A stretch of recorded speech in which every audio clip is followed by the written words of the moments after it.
ಈ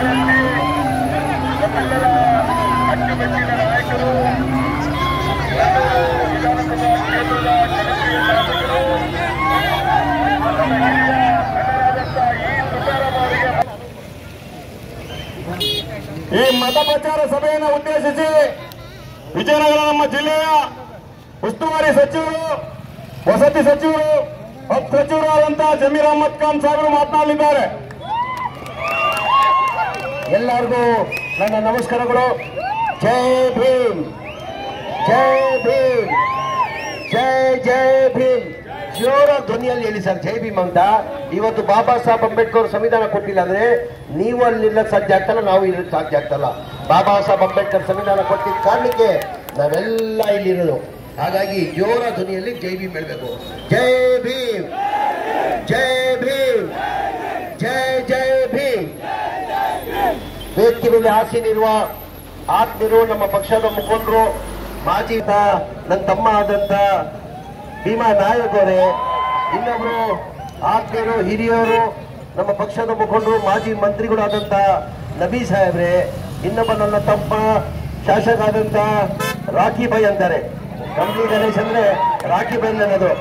ಗಣೇಶ್ ಅವರೇ, ನಮ್ಮ ಈ ಭಾಗದ ಮುಖಂಡರಾದಂತ ಮೂರ್ತಿ ಅವರೇ, ಇನ್ನೊಬ್ರು ಈ ಭಾಗದ ಮುಖಂಡರಾದಂತ ಗೋವಿಂದ್ ಪರಶುರಾಮ್ ಅವರೇ, ತೋರಿಸಿ ನಮ್ಮ ಮತ ಕೇಳ್ತೀವಿ. ನಾವು ನಮ್ಮ ಸರ್ಕಾರ ಇತ್ತು, ನಾವೇನ್ ಮಾಡಿದೀವಿ, ಮುಂದೆ ನಮ್ಮ ಸರ್ಕಾರ ಬಂದ್ರೆ ನಾವೇನ್ ಮಾಡ್ತೀವಿ ಅಂತ ನಮ್ಮ ಸಾಧನೆಯನ್ನ ತೋರಿಸಿ ನಾವು ಮತ ಕೇಳ್ತೀವಿ. ಬಿಜೆಪಿ ಇತಿಹಾಸ ತಾವು ತೆಗೀರಿ, ಯಾವತ್ತನ ಅವ್ರ ಸಾಧನೆಯನ್ನ ಹೇಳಿದಾರ, ಸಾಧನೆ ನಾವು ಇಂಥದ್ದು ಮಾಡಿದೀವಿ ಅಂತ ನಾವು ಗಂಟಾ ಘೋಷವಾಗಿ ಹೇಳ್ತೀವಿ, ನಾವು ಇಂಥದ್ದು ಮಾಡಿದೀವಿ, ಮುಂದಿನ ದಿನ ಹಿಂಗ್ ಮಾಡ್ತೀವಿ ಅಂತ. ಅವ್ರ ಸಾಧನೆ ಯಾವತ್ತನ ಹೇಳಿದಾರ? ಸಾಧನೆ ಏನಕ್ಕಂದ್ರೆ ಸಾಧನೆ 0, ಏನೂ ಮಾಡಿಲ್ಲ, ಸಾಧನೆ 0. 2023 ಚುನಾವಣೆಯಲ್ಲಿ MLA ಚುನಾವಣೆಯಲ್ಲಿ ನಾವು ಪ್ರಚಾರಕ್ಕೆ ಹೋಗುವಾಗ ನಮ್ಮ ನಾಯಕರಾದಂತ ಸಿದ್ದರಾಮಯ್ಯ ಅವರು 5 ಗ್ಯಾರಂಟಿಯನ್ನ ಘೋಷಣೆ ಮಾಡಿದ್ರು. ನಮ್ಮ ಸರ್ಕಾರ ಬಂದ್ರೆ ನಾವು 5 ಗ್ಯಾರಂಟಿಯನ್ನ ಕೊಡ್ತೀವಿ, ಮನೆಗೆ 2,000 ರೂಪಾಯಿ ಕೊಡ್ತೀವಿ, 5 kg ಅಕ್ಕಿ ಇದ್ದಿದ್ದು 10 kg ಕೊಡ್ತೀವಿ, ಆಮೇಲೆ 200 ಯೂನಿಟ್ ವರೆಗೂ ಕರೆಂಟ್ ಫ್ರೀ ಕೊಡ್ತೀವಿ, ಆಮೇಲೆ ಎಲ್ಲ ನಮ್ಮ ತಾಯಂದ್ರು ಹೆಣ್ಮಕ್ಳು ಎಲ್ಲ ಫ್ರೀ ಆಗಿ ಬಸ್ಸಲ್ಲಿ ಅಡ್ಡಾಡ್ಬೋದು, ಡಿಪ್ಲೊಮಾ ಹೋಲ್ಡರ್ ಮಕ್ಕಳನ್ನ 3,000 ರೂಪಾಯಿ ಕೊಡ್ತೀವಿ ಅಂತ ನಾವು ಘೋಷಣೆ ಮಾಡಿದ್ವಿ. ಆ ಘೋಷಣೆ ಮಾಡಿದ ತಕ್ಷಣ ಜನ ನಂಬಿಟ್ಟು ನಮ್ಮ ಪಕ್ಷಕ್ಕೆ ಮತ ಕೊಟ್ಟು ನಮ್ಮನ್ನ 136 ಸೀಟ್ ಗೆಲ್ಸ್ಕೊಟ್ರು. ವಿರೋಧ ಪಕ್ಷದವ್ರು ಏನಂದ್ರು, ಈ ಗ್ಯಾರಂಟಿ ಕೊಡಕ್ ಸಾಧ್ಯ ಆಗಲ್ಲ, ಈ ಗ್ಯಾರಂಟಿ ಕೊಡ್ಬೇಕಾದ್ರೆ 54,000 ಕೋಟಿ ಆಗ್ತದೆ, ಇದು ಬರೇ ಭಾಷಣ ಮಾಡಿರೋದು ಚುನಾವಣೆ ಟೈಮಲ್ಲಿ, ಈ ಗ್ಯಾರಂಟಿಗಳು ಕೊಡಕ್ಕಾಗಲ್ಲ, ಇರಪ್ಪ ಕೊಡಕ್ಕಾಗಲ್ಲ ಅಂದ್ರು. ನಮ್ಮ ಸಿದ್ದರಾಮಯ್ಯ ಅವರು ಮುಖ್ಯಮಂತ್ರಿ ಆಗಿ ಒಂದೇ ತಿಂಗಳಲ್ಲಿ ನಾವು 5 ಗ್ಯಾರಂಟಿಯನ್ನ ಲಾಗು ಮಾಡಿದೀವಿ. 5 ಗ್ಯಾರಂಟಿ ಸಿಗ್ತಾ ಇದೆಯಲ್ಲಮ್ಮ, ಬಹಳ ಜನ ಹೆಣ್ಮಕ್ಳು ಇದಾರೆ ಇಲ್ಲಿ, 2,000 ರೂಪಾಯಿ ಸಿಗ್ತಾ ಇದೆಯಾ ನಮ್ಮ ತಿಂಗಳಿಗೆ? ಈ ಕೈ ಹತ್ರಿ 2,000 ಸಿಗ್ತಿದ್ಯಾ? 200 ಯೂನಿಟ್ ವರೆಗೂ ಕರೆಂಟ್ ಫ್ರೀನಾ? ಬಸ್ಸಲ್ಲಿ ಫ್ರೀ ಅಡ್ಡಾಡ್ತಾ ಇದ್ದೀರಾ? ಬಸ್ಸಲ್ಲಿ ಫ್ರೀ ಅಡ್ಡಾಡ್ತಾ ಇದ್ದಾನೆ. ಆಮೇಲೆ 2,000 ರೂಪಾಯಿ ಬರ್ತಾ ಇದ್ದಾನೆ, 10 kg ಅಕ್ಕಿ ಬರ್ತಾ ಇದ್ದಾನೆ, 10 kg ಅಕ್ಕಿ ಬರ್ತಾ ಇದ್ದಾನೆ. ವಿರೋಧ ಪಕ್ಷದವ್ರು ಏನಂದ್ರು, ಈಗ ಹೇಳಿದೆ 200 ಫ್ರೀ ಕರೆಂಟ್ ಫ್ರೀ ಹೇಳಿ. ಇದೆಲ್ಲ ಬರ್ತಾ ಇದೆ ತಾನೆ, ಇದು ಬರ್ತಾ ಇದೆಯಾ ಇಲ್ಲೋ? ಮತ್ತೆ ಯಾರು ಓಟ್ ಹಾಕ್ಬೇಕು? ನೀನ್ ಸುಮ್ಗಿರಪ್ಪ, ಡಿಸ್ಟರ್ಬ್ ಮಾಡ್ಬೇಡ ನನಗೆ. ಯಾರು ಓಟ್ ಹಾಕ್ಬೇಕು? ಕಾಂಗ್ರೆಸ್ ಪಕ್ಷಕ್ಕೆ ವೋಟ್ ಹಾಕಬೇಕು. ನಮ್ಮ ಕಾಂಗ್ರೆಸ್ ಪಕ್ಷದ ಇತಿಹಾಸ ತೆಗೀರಿ. ನಾನು ಮುಂಚೆನೇ ಹೇಳ್ದಂಗೆ ಕಾಂಗ್ರೆಸ್ ಪಕ್ಷದಲ್ಲಿ ನಾವು ಸಾಧನೆಯನ್ನ ತೋರಿಸಿ ನಾವು ಮತ ಕೇಳ್ತೀವಿ.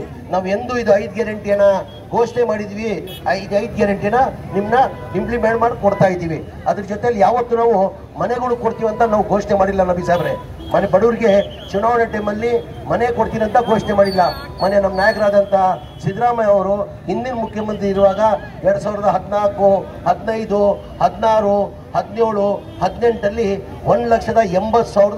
1,80,253 ಮನೆಗಳು ಸ್ಯಾಂಕ್ಷನ್ ಮಾಡಿದ್ರು ಸಿದ್ದರಾಮಯ್ಯ ಅವರು ಸ್ಲಮ್ ಬೋರ್ಡ್ ಅಲ್ಲಿ.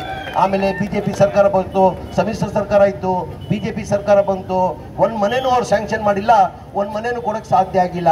ಕಾರಣ ಅಂದ್ರೆ ಒಂದು ಮನೆ ಕೊಡಬೇಕಾದ್ರೆ 7.5 ಲಕ್ಷ ರೂಪಾಯಿ ಆಗ್ತದೆ. ಅಂದ್ರೆ 1.5 ಲಕ್ಷ ಕೇಂದ್ರ ಸರ್ಕಾರದಿಂದ ಕೊಡ್ತಾರೆ. ಪ್ರಧಾನ ಮಂತ್ರಿ ಆವಾಸ್ ಯೋಜನಾ ಅಂತ 1.5 ಲಕ್ಷ ಕೇಂದ್ರ ಸರ್ಕಾರದಿಂದ ಕೊಡ್ತಾರೆ, ರಾಜ್ಯ ಸರ್ಕಾರದಿಂದ ನಾವು 1.5 ಲಕ್ಷ ನಾವು ಕೊಡ್ತಾ ಇದ್ವಿ. ಅಂದ್ರೆ 3 ಲಕ್ಷ, 7.5 ಲಕ್ಷದಲ್ಲಿ 3 ಲಕ್ಷ ಹೋದ್ರೆ ಎಷ್ಟು ಉಳಿತದೆ? 4.5 ಲಕ್ಷ ಉಳಿತದೆ. 4.5 ಲಕ್ಷ ಯಾರು ಕೊಡಬೇಕು? ಬಡವರು ಕೊಡಬೇಕಾಗ್ತದೆ. ಆ ಕಾರಣಕ್ಕೆ ಬಡವರು ಬೆನಿಫಿಷರಿ ಪೇಮೆಂಟ್ ಬರಬೇಕಾಗಿದ್ದು 7,400 ಕೋಟಿದಲ್ಲಿ ಬರೇ 310 ಕೋಟಿ ಬಂದಿತ್ತು. ಒಂದು ಮನೆ ಕೊಡಕ್ಕೆ ಸಾಧ್ಯ ಆಗಿಲ್ಲ. ನಮ್ಮ ಸರ್ಕಾರ ಬಂದಾದ್ಮೇಲೆ, ಮನೆ ಸಿದ್ದರಾಮಯ್ಯ ಅವರು ಮುಖ್ಯಮಂತ್ರಿ ಆದ್ಮೇಲೆ, ನಾನು ಮನೆ ಮುಖ್ಯಮಂತ್ರಿ ಮುಖ್ಯಮಂತ್ರಿ ಗಮನಕ್ಕೆ ತಂದೆ. ಅದು ಹೆಂಗಪ್ಪ ಕೇಳಿದ್ದು 5 ಗ್ಯಾರಂಟಿಗೆ 54,000 ಕೋಟಿ ಆಗ್ತದೆ, ಇದು ಒಪ್ಕೊಂತಾರೋ ಇಲ್ಲೋ, ಇಲ್ಲ ಬಯಸ್ಕೊಳ್ಬೇಕಾಗ್ತದೆ ಸಾಹೇಬ್ರತವ ಬೈದಿಂದ ಹೋಗಿ ಸಾಹೇಬ್ರಿಗೆ ಕೇಳಿದೆ. ನಾನು ಮಾನ್ಯ ಮುಖ್ಯಮಂತ್ರಿ ಸಿದ್ದರಾಮಯ್ಯ ಅವ್ರು ಕೇಳಿದೆ, ಸರ್ ನಿಮ್ಮ ಕಾಲದಲ್ಲೇ ಆ ಮನೆಗಳು ಸ್ಯಾಂಕ್ಷನ್ ಆಗಿದ್ದು, ಅದಾದ್ಮೇಲೆ ಒಂದು ಮನೆನೂ ಸ್ಯಾಂಕ್ಷನ್ ಮಾಡಿಲ್ಲ, ಒಂದು ಮನೆನೂ ಕೊಡೋಕ್ಕೆ ಸಾಧ್ಯ ಆಗಿಲ್ಲ. ಬಡವ್ರು ಎಲ್ಲಿಂದ 4.5 ಲಕ್ಷ ಕೊಡೋಕ್ಕೆ ಸಾಧ್ಯ ಸರ್? ಬಡವ್ರು ಕೊಡೋಕ್ಕೆ ಸಾಧ್ಯ ಅಲ್ಲ. ಬರೀ ಯಾರೋ 5,000 ಕೊಟ್ಟವ್ರೆ, ಯಾರೋ 10,000 ಕೊಟ್ಟವ್ರೆ, ಯಾರೋ 15,000 ಕೊಟ್ಟವ್ರೆ, ಯಾರೋ 20,000 ಕೊಟ್ಟವ್ರೆ. ಆದ್ಮೇಲೆ ಯಾರು ಬಡವ್ರು ಕೊಡೋಕ್ಕೆ ಸಾಧ್ಯ ಆಗಲ್ಲ ಸರ್, ನಾವೇ ಕೊಟ್ಟು ನಾವು ಮನೆಗಳು ಕೊಡ್ಬೇಕಾಗ್ತದೆ ಸರ್ ಅಂತ ಹೇಳ್ಬಿಟ್ಟು ಮನೆ ಮುಖ್ಯಮಂತ್ರಿ ಗಮನಕ್ಕೆ ತಂದೆ. ನಾನು ಅವ್ರು 3-4 ಮೀಟಿಂಗ್ ಮಾಡಿಬಿಟ್ಟು ಹೌದು ಕೊಡೋ, ನನಗೂ ಮಾಹಿತಿ ಬಂದಿದೆ, ಪಾಪ ಜನ ಬೀದಿಯಲ್ಲಿದ್ದಾರಂತೆ, ಎಷ್ಟನ್ನ ಕಷ್ಟ ಆಗಲಿ ಪರವಾಗಿಲ್ಲ, ನಾನು 7,400 ಕೋಟಿ ನಾನು ಕೊಡ್ತೀನಿ, ಒಂದು ವರ್ಷದಲ್ಲಿ ಬಡವರಿಗೆ 1,80,253 ಮನೆ ಕಂಪ್ಲೀಟ್ ಮಾಡಿಕೊಡ್ಬೇಕಂತ ತೀರ್ಮಾನ ಮಾಡಿ ಕ್ಯಾಬಿನೆಟ್ ಅಲ್ಲಿ ತಂದು 500 ಕೋಟಿ ಮೊದಲೇ ಹಂತದಲ್ಲಿ 500 ಕೋಟಿಯನ್ನು ಬಿಡುಗಡೆ ಮಾಡಿದ ಕಾರಣಕ್ಕೆ ಫೆಬ್ರವರಿ 2ನೇ ತಾರೀಕಿಗೆ 36,789 ಮನೆಗಳು ಕೊಟ್ವಿ. ಏನಿಗೆ ಬಿಜೆಪಿ ಅವ್ರು ಕೊಡಕ್ಕೆ ಸಾಧ್ಯ ಆಗಲಿಲ್ಲ? ಇದೇ ಮನೆ ಕುಮಾರಸ್ವಾಮಿ ಅವರು ಮುಖ್ಯಮಂತ್ರಿ ಆಗಿದ್ರು, ಅವ್ರು ಬಡವ್ರ ಬಗ್ಗೆ ಕಾಳಜಿ ಇದ್ರೆ ಅವ್ರು ಕೊಡೋರು. ಆಮೇಲೆ ಯಡಿಯೂರಪ್ಪ ಅವ್ರು 2 ವರ್ಷ ಮುಖ್ಯಮಂತ್ರಿ ಆಗಿದ್ರು, ಅವ್ರು ಬಡವ್ರ ಬಗ್ಗೆ ಕಾಳಜಿ ಇದ್ರೆ ಅವ್ರು ಕೊಡೋರು. ಬಸವರಾಜ ಬೊಮ್ಮಾಯಿ ಅವರು 2 ವರ್ಷ ಮುಖ್ಯಮಂತ್ರಿ ಆಗಿದ್ರು, ಅವ್ರು ಬಡವ್ರ ಬಗ್ಗೆ ಕಾಳಜಿ ಇದ್ರೆ ಅವ್ರು ಕೊಡೋರು. ಅಂದ್ರೆ ಅವ್ರು ಬಡವ್ರ ಬಗ್ಗೆ ಕಾಳಜಿ ಇಲ್ಲ ಅಂತ ತಾವೆಲ್ಲ ಅರ್ಥ ಮಾಡ್ಕೊಳ್ಬೇಕಾಗ್ತದೆ. ನಮ್ಮ ಪಕ್ಷ ಬಡವ್ರ ಪರ ಪಕ್ಷ. ನಾವು ಚುನಾವಣೆ ಟೈಮಲ್ಲಿ ಘೋಷಣೆ ಮಾಡಿಲ್ಲ. ಇನ್ನ ಬರೋ ಜೂನ್ 5ನೇ ತಾರೀಕಿಗೆ ರಿಸಲ್ಟ್ ಬರ್ತದೆ. ಜುಲೈ ಫಸ್ಟ್ ವೀಕಲ್ಲಿ ಇನ್ನ 48,000 ಮನೆಗಳು ನಾವು ಕೊಡ್ತೀವಿ. ಇನ್ನ 48 ಅಂದ್ರೆ ನಾನು ಹೇಳೋದು ಅರ್ಥ ಏನಂದ್ರೆ ಕಾಂಗ್ರೆಸ್ ಪಕ್ಷ ಇದು ಬಡವ್ರ ಪರ ಇರೋದು ಪಕ್ಷ, ಬಡವ್ರ ಪರ ಇರೋದು. ಇದೇ ಯಡಿಯೂರಪ್ಪ ಅವರು ಮುಖ್ಯಮಂತ್ರಿ ಆಗಿದ್ರು 2008ಅಲ್ಲಿ ಪ್ರಮಾಣ ವಚನ ರೈತರ ಹೆಸರು ಪ್ರಮಾಣ ವಚನ ತಗೊಂಡ್ರು.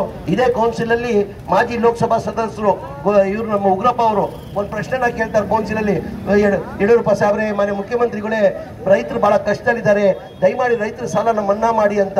ಏನು ಉತ್ತರ ಕೊಡ್ತಾರೆ ಮಾನ್ಯ ಯಡಿಯೂರಪ್ಪ ಅವರು ಮುಖ್ಯಮಂತ್ರಿ ಇರುವಾಗ 2008ಅಲ್ಲಿ? ನಾನು ರೈತರ ಸಾಲ ಮನ್ನಾ ಮಾಡಕ್ ಆಗಲ್ಲ, ನಂತ ಪ್ರಿಂಟಿಂಗ್ ಮಿಷಿನ್ ನೋಟ್ ಇಲ್ಲ, ನಾನು ರೈತರ ಸಾಲ ಮನ್ನಾ ಮಾಡಕ್ಕಾಗಲ್ಲ ಅಂದ್ರು. ಮಾಡಿದ್ರ? ಮಾಡಿಲ್ಲ. ಆಮೇಲೆ 2013ರಲ್ಲಿ ಮಾನ್ಯ ಸಿದ್ದರಾಮಯ್ಯ ಅವರು ಮುಖ್ಯಮಂತ್ರಿ ಆದ್ರು. ಸಿದ್ದರಾಮಯ್ಯ ಮುಖ್ಯಮಂತ್ರಿ ಆಗಿ 4 ತಿಂಗಳಲ್ಲೇ 9,800 ಕೋಟಿ ರೈತರ ಸಾಲ ಮನ್ನಾ ಮಾಡಿದ್ರು. ಬಿಜೆಪಿ ಮುಖಂಡರ ಕೇಳಕ್ ಬಯಸ್ತೀನಿ, ಈ ಯಾವ ಪ್ರಿಂಟಿಂಗ್ ಮಿಷಿನ್ ಸಿದ್ದರಾಮಯ್ಯ ಆಗ್ತಾವಿದೆ? ಯಾವ ಪ್ರಿಂಟಿಂಗ್ ಮಿಷಿನ್ ಸಿದ್ದರಾಮಯ್ಯ ಆಗ್ತಾವಿದೆ?